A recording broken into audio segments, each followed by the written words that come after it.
Welcome back, everyone, to the Bible Search and Rescue podcast. Bible Search and Rescue is part of the Westar Institute.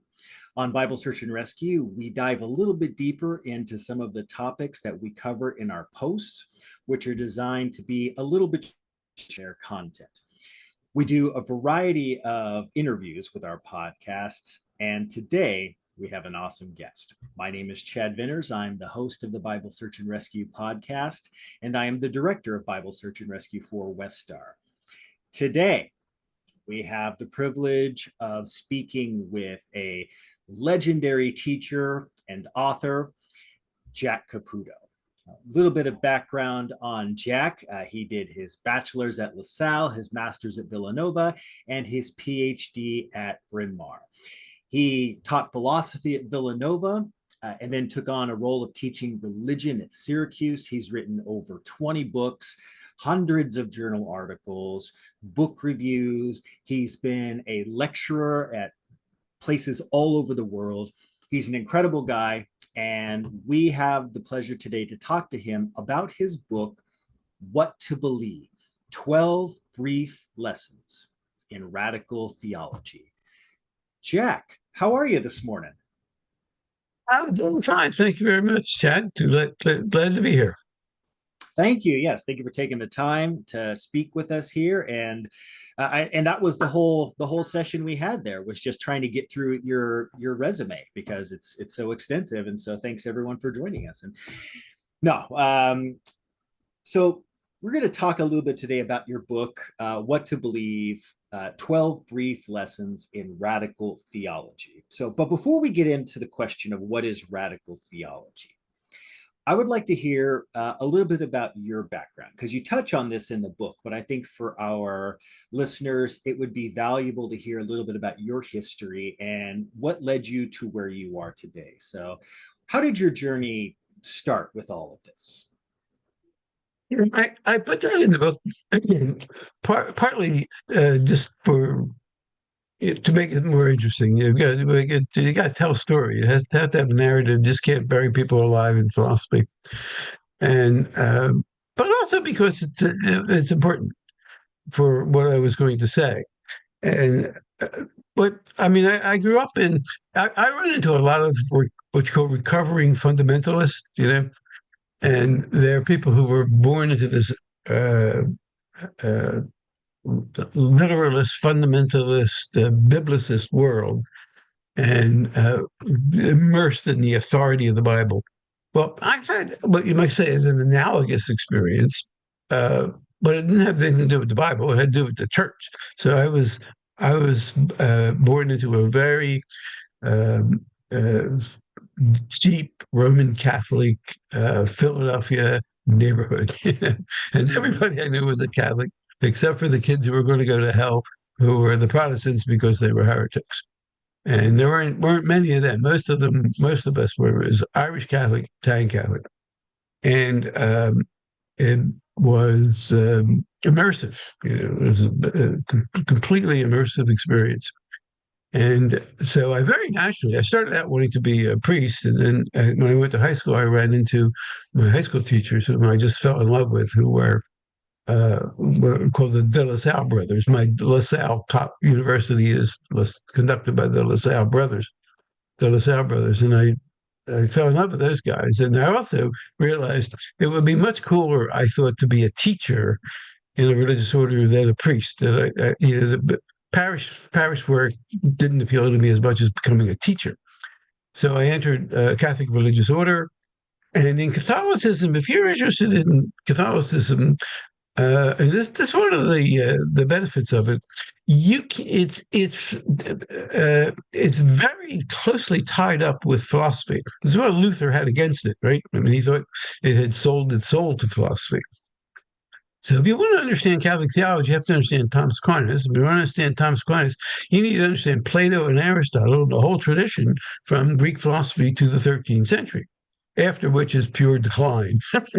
So, it was our meta-narrative. So I was, consumed with Catholic teaching, with the truth of the Catholic faith.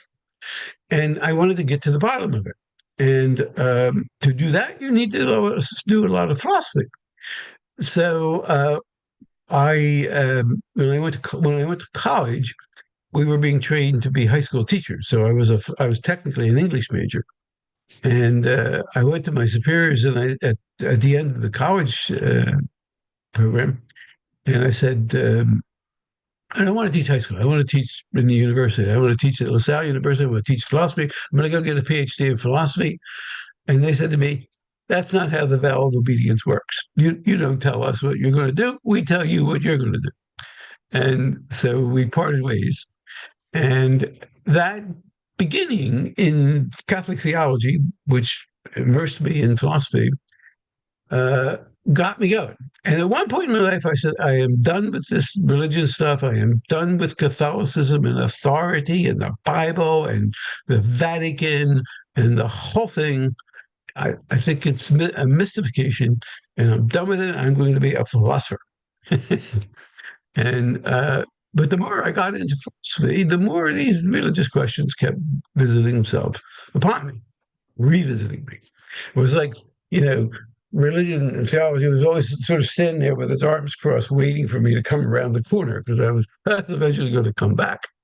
Mm-hmm. And that's what happened. So as my career evolved, it became clearer and clearer and clearer that what I was really interested in were the questions of ultimate meaning and purpose and justice and injustice and life and death and all those things that are the deep concerns of religion, but also the deep concerns of philosophy. And so I became what in the academic world you would call a philosopher of religion, which is why at a certain point I took early retirement from Villanova University, where I taught all my life in the philosophy department, to go to teach in a religion department because they wanted a philosopher of religion in the religion department, which makes perfect sense. So it was an evolution from a very philosophical theological beginning.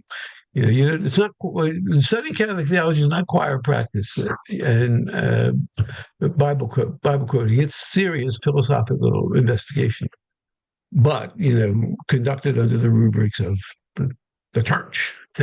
So what I eventually did was extricate myself from the last part and took up philosophy, which my muse, Jacques Derrida, calls the right to ask any question. The right to ask any question. And in religious institutions, you don't quite have that right, unless you are prepared for unemployment. And Jacques Derrida, you mentioned him quite a bit in your book, Radical Theology, because I don't know if it's accurate to say he's the father, but perhaps he's the father of what we call deconstruction. Yeah, sure. Okay. So let's jump in and ask the question, what is radical theology? Okay. Radical theology, the one way to understand it is to distinguish it from what I call confessional theology, which is sort of theology in the ordinary sense of the word. It's what you would get if you went to a seminary or a school of theological studies. It would have some confessional foundation. It would have to do with the rites and the texts and the history and the tradition and the beliefs and practices of some historically identifiable religious tradition. Radical theology is, the way I like to put it, is what is going on in those traditions, because there's a lot of them, right? Mm-hmm. And there's a lot, not only of variations within Christianity, but there's a multiplicity of religious traditions beyond Christianity. First and foremost, Judaism, from which it has sprung, and Islam. And so then you have the Abrahamic tree of Islam, Christianity, Judaism, Abrahamic traditions. And so one way to think about religion, radical theology, is I like to call it the switched at birth hypothesis. Just imagine you are switched at birth with a family deep in the heart of Islam. or in Southeast Asia, in Hinduism, or in the Hawaiian Islands in the 18th century, that in some indigenous religion, in some in indigenous Australian tradition. You just switch to birth. You wouldn't know anything about Jesus, right? You wouldn't even have heard his name. Or if you had, it would just be a distant echo. But you wouldn't be any the less a human being for that. And you wouldn't be any the less concerned with life and death and children and suffering and justice and injustice. So radical theology, I would say, is what is going on in the beliefs of these various confessional traditions, which I distinguish as a deeper faith. Mm-hmm. So distinguish faith from belief. Now, in English, we can do that. In German, you can't. But in English, we've got the word faith, fides, belief, creator from the Latin credere. Beliefs are what's in your head as a result of an accident of birth. We like to call it the gift of faith, but it's an accident of birth, because if we switched you at birth, your beliefs would be different. Faith is an underlying orientation of our lives, which can take a lot of different forms, might not even be religious at all. So a radical theological consideration has to do with this underlying faith in the meaning of things and what's going on. Mm-hmm. What's the event that's going on in the name of God? The event that's going on in the name of God doesn't need the name of God. You're right that God is a symbol of the unconditional. Words are symbols and God is a word. I think there's something important there, because when people hear the term theology, oftentimes, especially in that Western construct, they immediately think that you're talking about the God of Christianity, who has Jesus sitting next to him and is prepared at any moment to come back and so forth. What do you mean by God is a symbol of the unconditional? But so the unconditional means that which is of unconditional, irreplaceable worth and value and meaning in life. What we hold to, what my favorite theologian, a man named Paul Tillich, calls a matter of ultimate concern. And in the tradition that you and I and most of us have been born into, the name that bears the weight of a matter of unconditional concern is God. That's becoming less and less true with the course of Western history as we become more and more secular. But up to now, that name has been the privileged carrier of the way we talk about what matters to us unconditionally, ultimately. For what is really going on, what we really desire. We desire this, we desire that. What is it that we really desire? What is it that you really want? What is it that you really love? What is it that you would put yourself in harm's way for? For most of us, or for many of us, the name of God functions like that. It doesn't for everybody. There are traditions in which the word God doesn't function like that at all. First of all, it's not singular, it's plural. Mm-hmm. And there may not even be such a word in certain traditions. So you have to understand deconstruction is saying, look, you've got to understand that as historical beings, we live in a world that has been culturally constituted, culturally constructed. And what has been constructed can be deconstructed. But deconstruction doesn't mean blow it up. It means realize the contingency of your vocabulary and understand that there's something going on in that vocabulary, in that language, in that discourse, in that world, which is what is at issue. And it can come in a lot of different ways. So that's what you mean by a symbol. Yeah. Symbols are not arbitrary. When I say symbol, I'm not.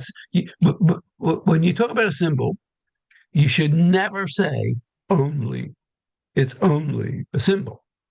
Symbols are profoundly important. Mm-hmm. They're not arbitrarily chosen. You can't just make them up. They're things that are generated by traditions, by communities over the course of time, and they can endure the test of time because they have depth, they're significant, they're important, and there are only access to the unconditional. Because the unconditional isn't something or somebody, it's a certain quality in things. And it doesn't exist all by itself. You're never going to meet it in person. You will meet persons who bear witness to it, but you'll never meet it in person because it's not a person. It's not somebody. It's not something. So I know when you recently did one of these podcasts, you got asked the question, and I think you've alluded to it here as we're talking, as to whether or not there is a personal God as part of this, the God of, if you say classic Christianity, if you want to say that. I think that's a little vague, but is there a personal God who manifested Jesus as a child through a virgin, etc., or is there something else at play here in radical theology? I think all of that, the personal God and incarnation in Jesus, all of that is a symbolic way of speaking about the unconditional. No, I don't think there is a being called God who created the world and who sustains it in existence and who someday is coming to get us if we don't shape up. I think that is an imaginative way to think about the unconditional. It's the one that we've inherited, and it's important. It's an important symbol. I think treating God as a person, somebody, someone, is a personification. Now, I think personifications are important. I think we personify things that are important to us. If you find some valuable old family keepsake that reminds you of your childhood and your parents and your cousins and family meals, and you just happen upon it one day and say, "Oh God, that's the old family clock," and you can talk to it. You personify it. You could have a conversation with it.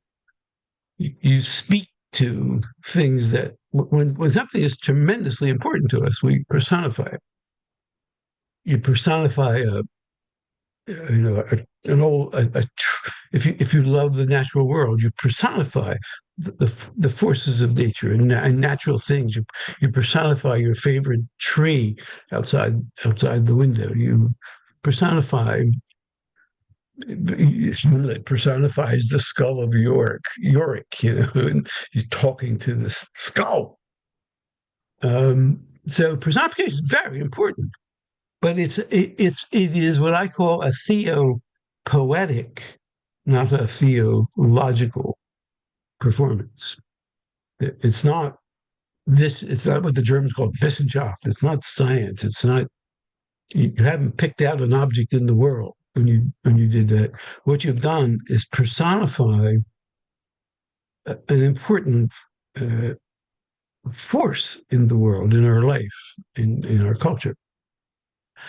So no, I am about the God of theism. I am an atheist, but atheism for me is not the end of theology; it's the beginning.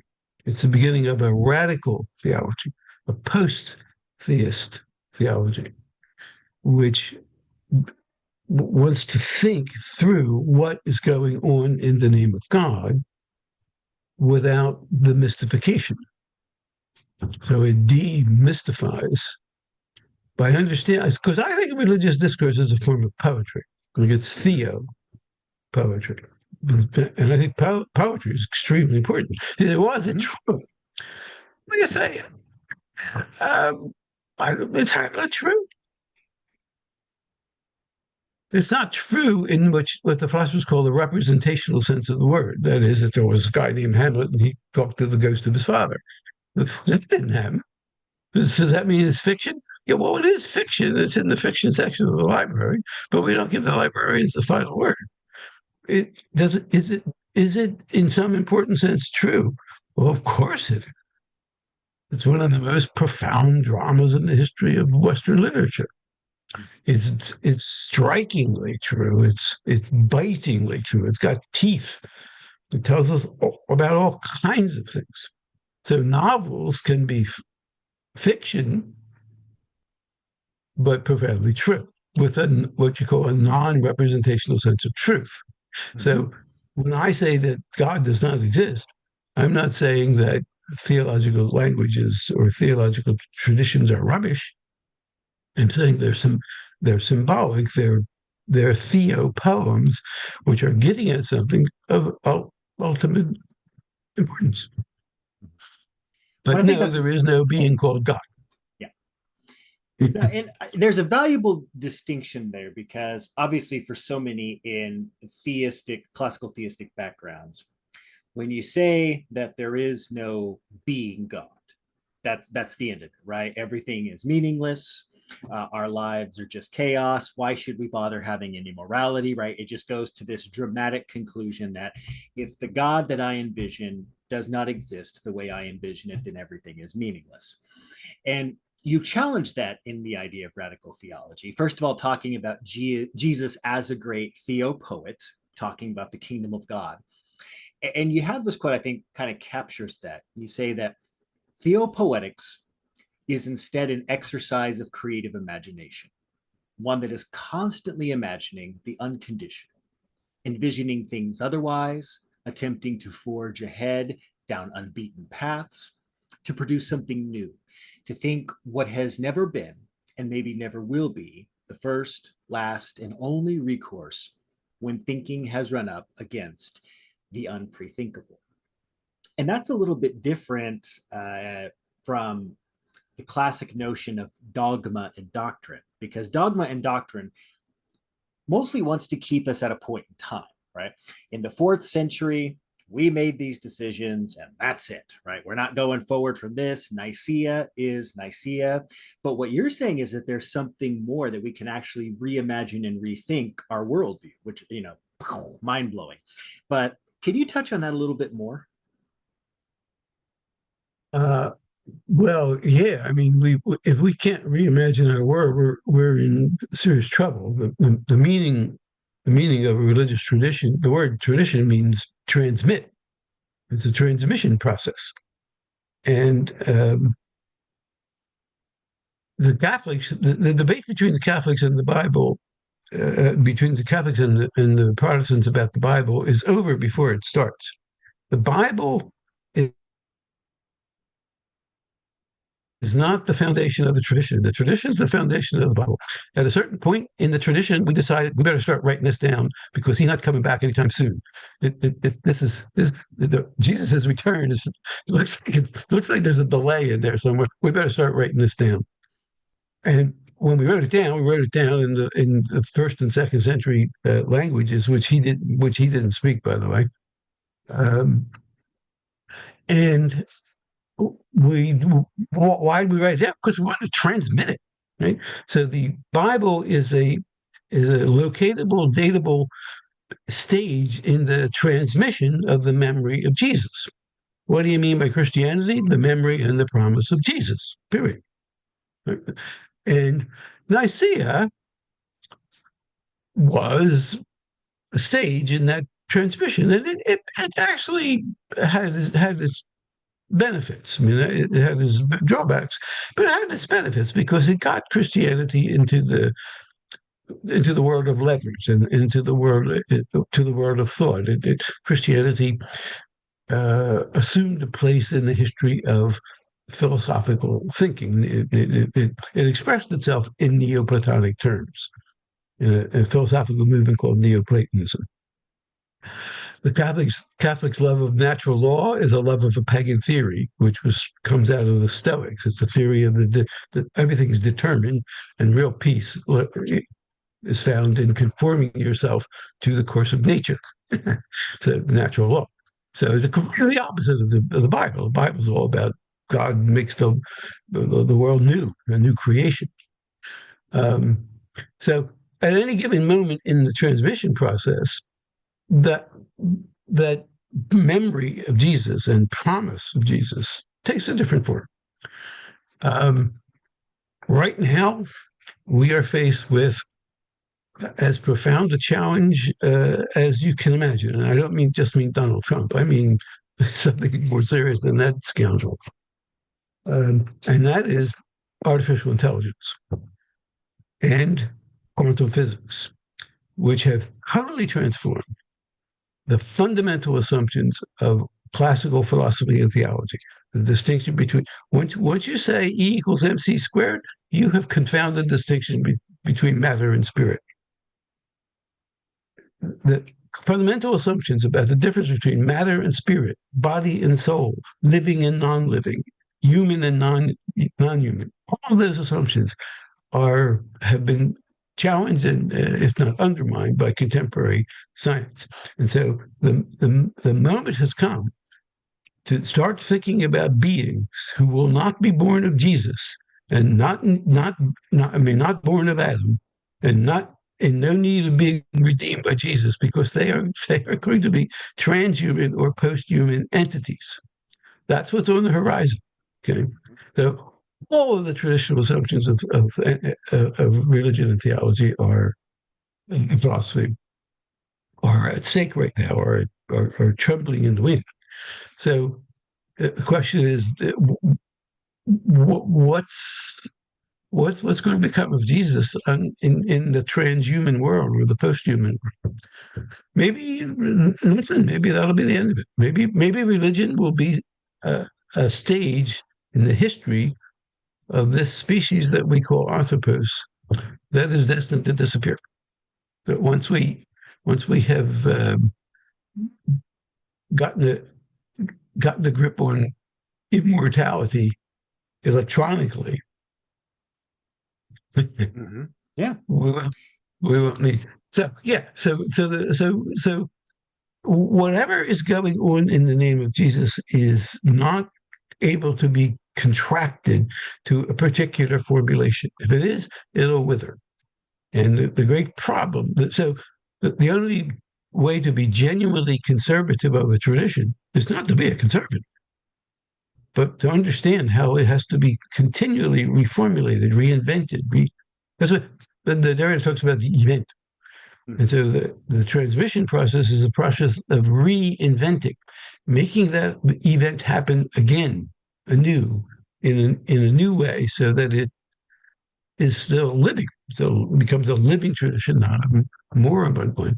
Nicaea, it had this, so it had a positive side. It was a way for people who wanted to think about the event that took place in Jesus. It was a way to think about it, but it was a Neoplatonic way. And I like to say, if Jesus ever showed up at the Council of Nicaea, he'd walk around scratching his head, talking to his translator, because he'd need a translator. It was not in Aramaic; it was all Greek. And then, what did he say? And then, are they talking about me? Yeshua was a very common name in the first century in Galilee. A lot of Yeshua, they got the right one. He was completely dumbfounded by all that, right? Mm-hmm. And that Dostoevsky's Legend of the Grand Inquisitor was that what would we do if he showed up and looked at what's going on? That's the test of what you mean by Christianity. If Jesus himself got reincarnated, brought back on earth, and looked around at the Christian right in the United States, at Christian nationalists, or if he looked at this vast empire called Roman Catholicism, where everything's in Latin and it's based in Rome, that was the language in which he was condemned to death, right?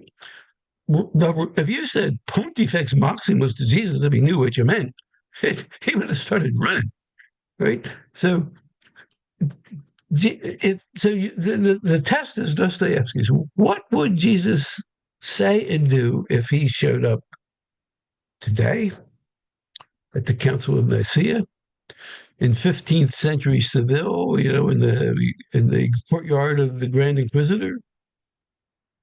Well, what would the fact the expression "what would Jesus do" comes from a man named Charles Sheldon, who was a forerunner of the social gospel. And he gave a series of 13 sermons over the course of 13 weeks in his church, in which he called it, and he published it as a book called In His Steps, subtitle, What Would Jesus Do? And you know what he was talking about? He was trying to prick the consciences of his comfortable white congregation about the ghettos in Topeka, Kansas. That's what would Jesus do thing. So he imagines a poor man knocking on the doors of the citizens of his parish in search of a meal, a tramp. It was the 1898 when I wrote this book, being turned away by them because they thought he was filthy and smelly and get out of here. And they says, "What if I knocked on the door and Jesus answered? What would Jesus do?"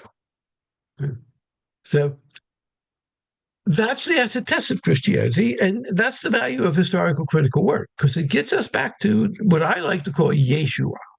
The word Jesus is too much baggage. There's no, it's tough to work with the word Jesus. So go back to his Aramaic name, back to this guy who walked the dusty roads of Galilee, who, to the best of our knowledge, was some kind of prophetic voice, a healer, an exorcist, who was announcing this thing he calls the kingdom of God, where the last are first, and the outsiders are in, and your enemies are greeted not with retaliation, but love and forgiveness. This upside down, Alice in Wonderland, crazy world called the kingdom of God. What would he do? Yeah. And I actually, for those who are more familiar with West Star, the West Star, especially those who participated in the Jesus Seminar, have a version called the Scholars Version, primarily translating New Testament documents in the Gospels. And they refer to it as the empire of God, as a contrast to the Roman Empire. I tend to think that perhaps using the term God to describe Jesus's teachings or what he's saying may even again be too general. I'm kind of with you. Not only does Yeshua capture, but I'm not sure that maybe Yahweh isn't more appropriate, because again, God gives us something too vague. God gives us this Western concept of this all-powerful pro-imperial entity. Yahweh takes us back to a specific Mediterranean deity that was manifesting himself to a specific group of people at a specific, time period. We don't see Yahweh popping up all over the globe, giving the Torah and so forth. It's located in one specific area. And I think what you're saying, captures something profound is, how would Jesus respond popping up at any given time? What would Jesus's response be showing up at a Trump rally? What would Jesus's response be showing up at the Democratic National Convention, right? These are, questions we don't know, but we can imagine. Would Jesus actually get through TSA? I don't know. That to me has been a perplexing question for a long time. Could Jesus make it through a TSA checkpoint, or would he be given immigration papers in specifically a conservative government time period? I don't know. That's a good question. That's a good question. Yeah, Yahweh is a good point too. That's true. Yeah, I might take you up on that. Yeah, Because the word God is at least as carries at least as much baggage as the word Jesus. Oh yeah, no doubt. So when looking at, come back to my notes here, because Nicaea is a fascinating point in history for us. And like you said, it's not that it's useless by any stretch of the imagination. There is something philosophical about it. It's Christianity establishing itself, but there's also vast limitations, right? It captures a point in time. And also fascinating to me about Nicaea is that the actual life of Jesus, as described in the Gospels, essentially has no spot in that creed.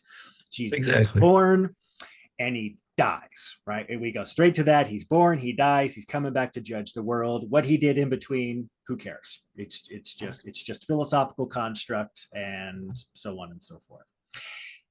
In terms of when we talk about the end, so as you mentioned, the idea that we try to conserve these things, but really, despite how conservative you are, the tradition is always being rewritten anyway.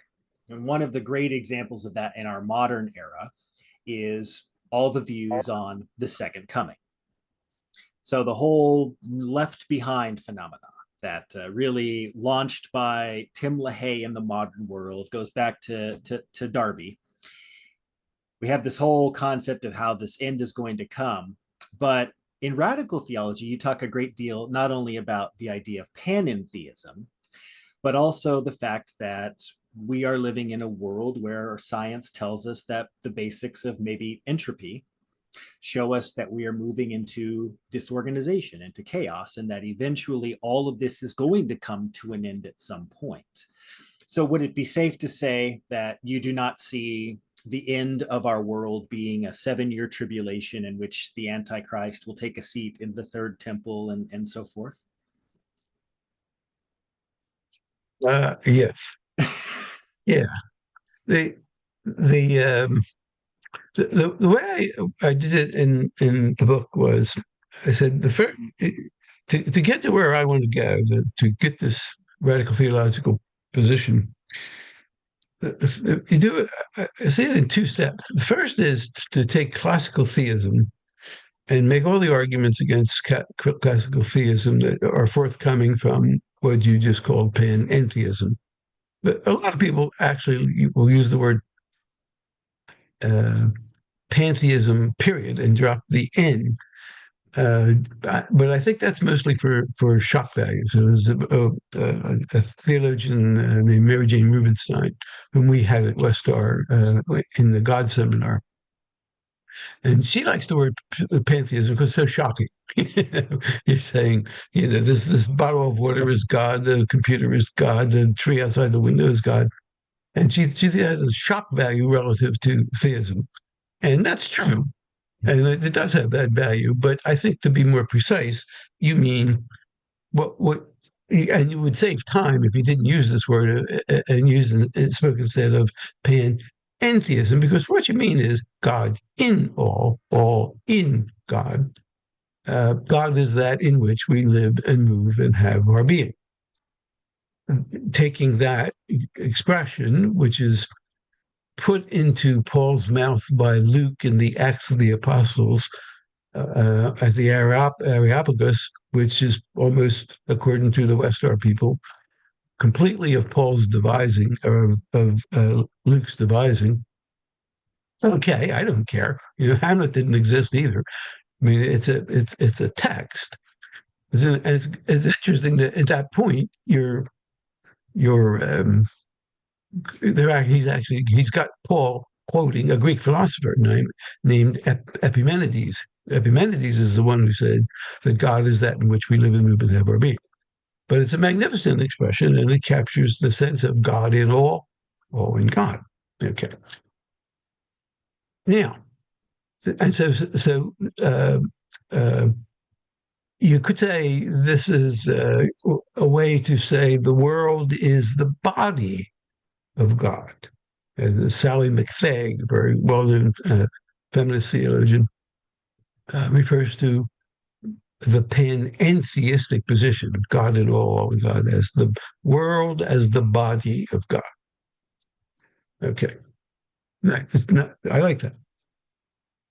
But suppose we're told by science, as we are, I mean, this is the dominant view right now. It's, tomorrow morning, some PhD in physics is going to discover something that'll change everything. But now what science thinks is second law of thermodynamics, the history of the universe is the history of expansion, right? From the Big Bang was just a little point, and it's expanding and expanding and expanding. And it's now 13.8 billion years of expanding. And well, they say, well, this is the interesting part, because it's creating stars, and the stars are creating planets, and and some of these planets are in the sweet spot where life is possible. It's going to keep on expanding and expanding for trillions of years, not 13.8 billion, but trillions of years. And at the end of it will be called oblivion. Even the most nanoparticles of physics will have broken, and that'll be that.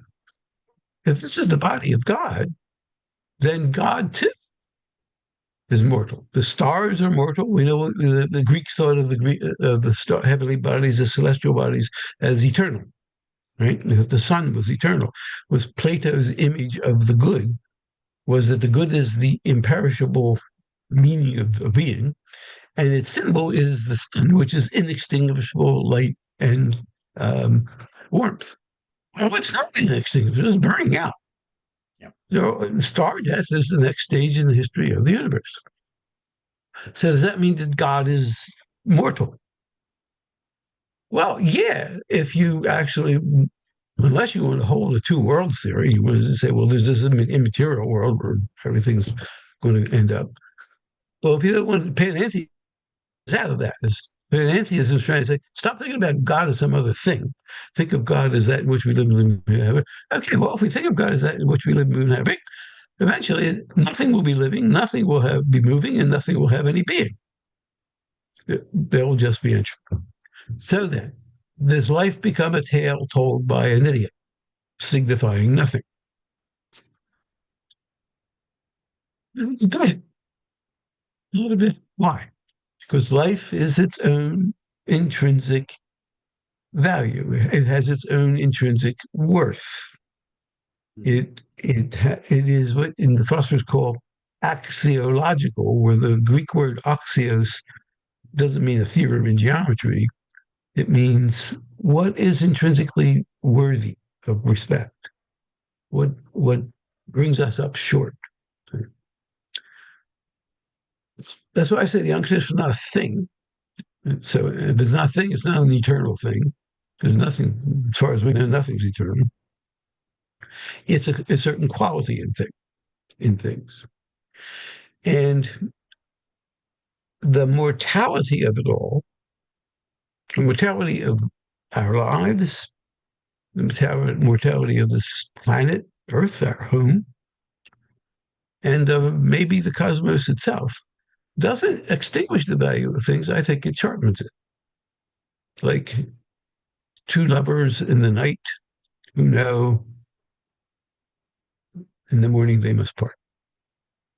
The the the, the finitude of it, the mortality of it, the limit of it, is the condition of possibility of its value. This is a Simone de Beauvoir, the consort of Sartre, wrote a book called Tous les hommes sont mortels, all men are mortal, which is a classic line in logic. When you're learning logic, you learn all men are mortal. Socrates is a man, therefore Socrates is mortal. All men are mortal. And she writes a story about an Italian count who takes an immortality potion, and he lives and works. He's going to live forever. And then she tells the story of how everything in his life is destroyed by that, because he's no longer capable of taking a risk. He's no longer capable of putting himself in harm's way for something of unconditional importance. He saved the child from who's drowning in the river, and everybody says he's a big hero. He's not a hero. He's not a hero. He can't die. He can't be courageous. He can't love, because to love is to make yourself vulnerable. So actually, she says, mortality is the condition of possibility of things having meaning. Things don't become meaningless if you say there's no God.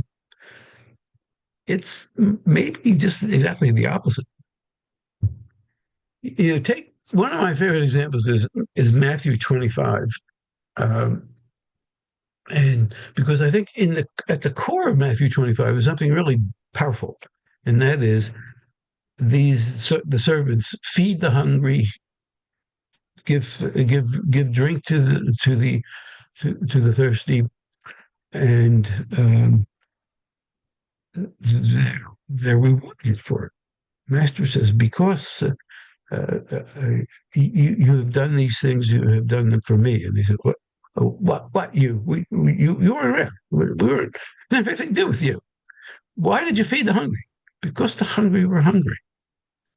Oh, now I will give you into you, and the Son of Man comes, and this is good.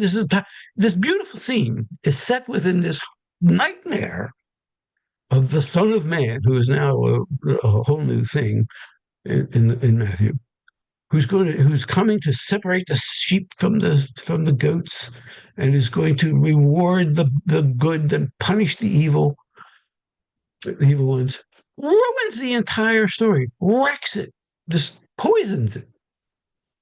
Because what we had originally was somebody who did something for its own inherent, intrinsic, unconditional value. Didn't know anything about eternal rewards.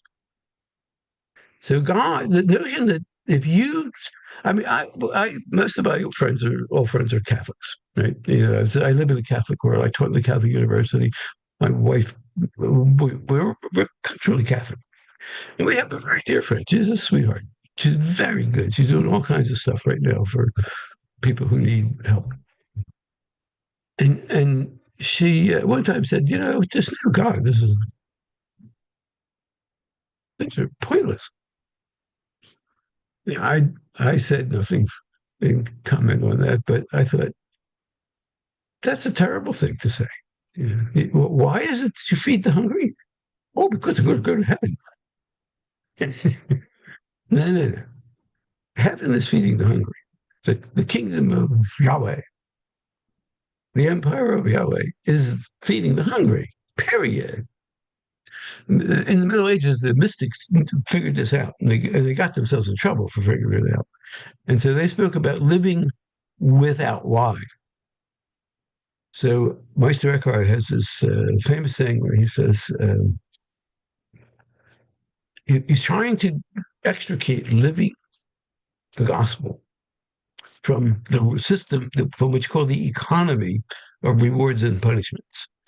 He wants it to be a gift, not a reward, not an economy. So distinguish the gift, which I give you gratuitously, from the system of rewards and punishment, the way the bank lends you money.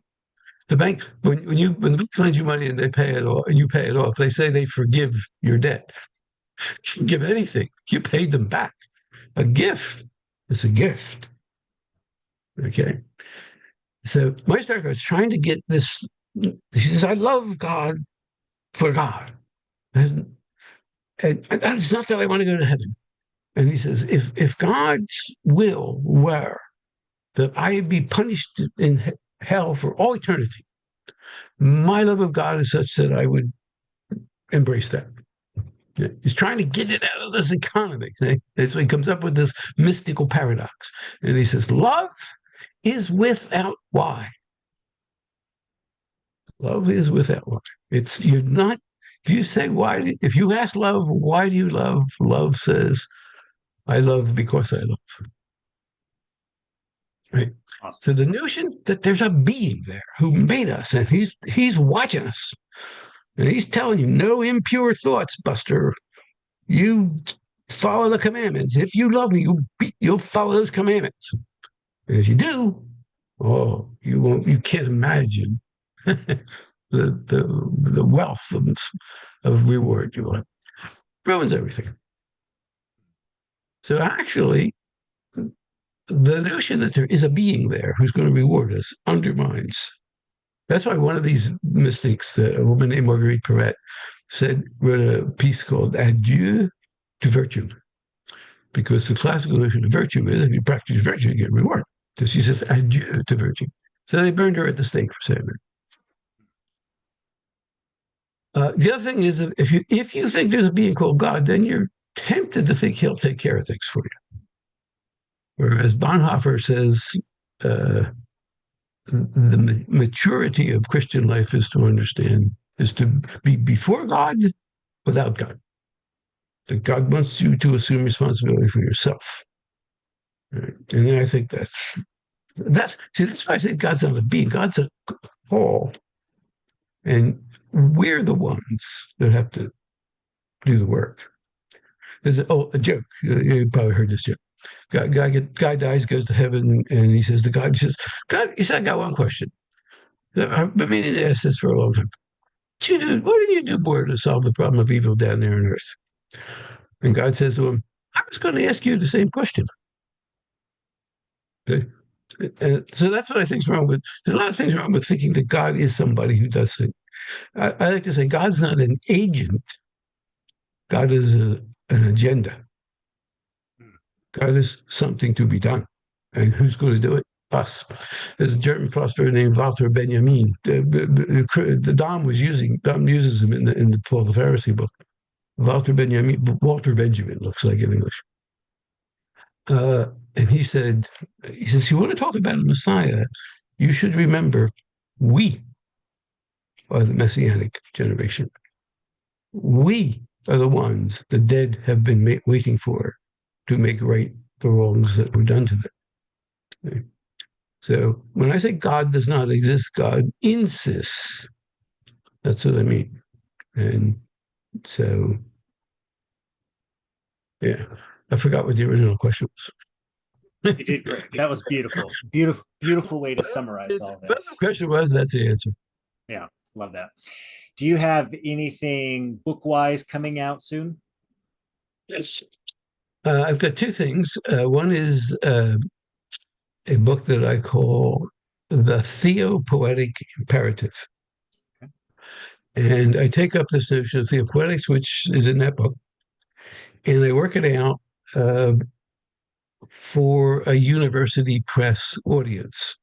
So what to believe, although it is a university press book, was meant for a more general audience. But I sort of write two lines of books. Books that when books come out of a university press, for me, they're usually written for an academic audience. What to believe is the one exception to that. And then I write these other books that are meant for a more general audience, like The Folly of God was a Westar book. So I'm writing a book which works out this notion of theopoetics for an academic audience, and I do so by means of a philosophical, you could call it method called phenomenology. And because I want to be able to show that in saying that the notion of God is a theopoem, I'm not saying it's something subjectivistic or relativistic. It's got bang worth. But I try to work that out philosophically. The other thing that I'm just about finished, it'll be finished in the next couple of weeks probably, is a thing called Praying God to Rid Me of God, subtitled An Intellectual Memoir. And so I've written this. One of the reasons I started that book, What to Believe autobiographically, is that I'm working on this sort of autobiography. No, it's not an autobiography in the ordinary sense, because it's not. It's an intellectual autobiography. It's sort of my intellectual journey. If I just wrote the story of my personal life, it'd be like watching paint dry. I mean, I got a PhD and I taught philosophy all my life. I didn't climb Mount Everest or So save somebody's life. I mean, I just I'm an academic, so it's an intellectual an intellectual journey from this very, very, very Catholic start to the complete state of heretical disarray in which I am right now. Of that. From the point of view of the young guy I started out being, I am really a heretic. It's funny. I got the Westar Institute gave me the Spinoza Award, and Mm-hmm. it's basically an award for being a heretic. A heretic. I'm a prize-winning heretic. I would assume for Westar, most of us are, right? We would all be condemned in some way, shape, or form in some group. But no, I'm really glad we got a chance to do this. So for those who are listening, I got to meet Jack in Salt Lake City at the Westar conference, and so we got to chat a little bit. It was fun. Jack and Crossan playfully teased me about being too tall to be a scholar. Although to be fair, neither of you is exactly a tall person, so I feel like the blame's got to be 50-50 here because you're both kind of shorties, comparatively speaking. That's one of the things I like about Dom. He's not taller than me. He is not. You're both kind of down their ways. But no, this has been great.